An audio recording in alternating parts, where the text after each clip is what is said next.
Chennai super Kings MS Dhoni అభిమానులకు మరోసారి ఆశలు కలిగేలా సిఎస్కే మాజీ స్టార్ బ్యాటర్ సురేష్ రైనా ఆసక్తికర వ్యాఖ్యలు చేశాడు.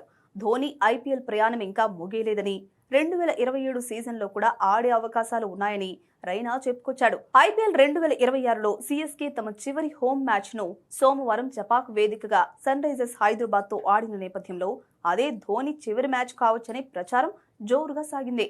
అయితే తాజాగా రైనా చేసిన వ్యాఖ్యలు ధోని అభిమానుల్లో కొత్త ఉత్సాహాన్ని నింపాయి. సన్ రైజర్స్ హైదరాబాద్ చేతిలో సిఎస్కే 5 వికెట్ల తేడాతో ఓడిపోయింది. ఆ తరువాత అభిమానులకు కృతజ్ఞతలు తెలిపేందుకు చెన్నై ఆటగాళ్లు ల్యాప్ ఆఫ్ ఆనర్ నిర్వహించారు. ఈ సందర్భంగా ఎంఎస్ ధోనిని మిస్టర్ ఐపీఎల్ సురేష్ రైనా కలిశాడు. ఆ తర్వాత మాట్లాడిన రైనా ధోనితో జరిగిన సంభాషణను వివరించాడు. నేను ధోనితో మాట్లాడాను. ఐపీఎల్ 2026లో నువ్వు ఆడలేదు, ఈ సీజన్ లెక్కలోకి రాదు, వచ్చే ఏడాది మళ్లీ రావాలి, ఆడాలి అని అన్నాను. అందుకు నా శరీరం అంతగా సహకరించడం లేదని ధోని అన్నాడు. దానికి మేమేమీ నమ్మడం లేదు, నువ్వు వచ్చే ఏడాది కూడా ఆడాల్సిందే అని చెప్పాను అని రైనా వెల్లడించాడు.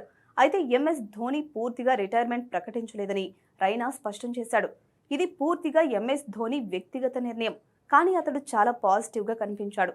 జట్టు కూడా మళ్లీ బాగా ఆడుతోంది, అభిమానులు కూడా నిన్ను మళ్లీ చూడాలని కోరుకుంటున్నారని చెప్పాను. దానికి ధోని చూద్దాం అన్నాడు. నాతో ఇలా అన్నాడంటే మళ్లీ ఆడే అవకాశాలు ఉన్నట్టే అని రైనా చెప్పాడు. ఈ వ్యాఖ్యలు ఇప్పుడు సోషల్ మీడియాలో వైరల్ అవుతున్నాయి.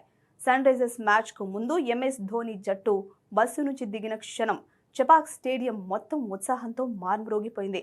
ఈ సీజన్లో మ్యాచ్ రోజులలో జట్టుతో కలిసి ఎక్కువగా మహి ప్రయాణించలేదు. తన రాకతో జట్టు కాంబో దెబ్బతింటుందని భావించి దూరంగా ఉన్నట్లు సమాచారం. మ్యాచ్ మధ్య విరామ సమయంలో ధోని మైదానంలోకి వచ్చి జట్టు ఫోటోషూట్లో పాల్గొనగా అభిమానులు భారీగా హర్షధ్వానాలు చేశారు.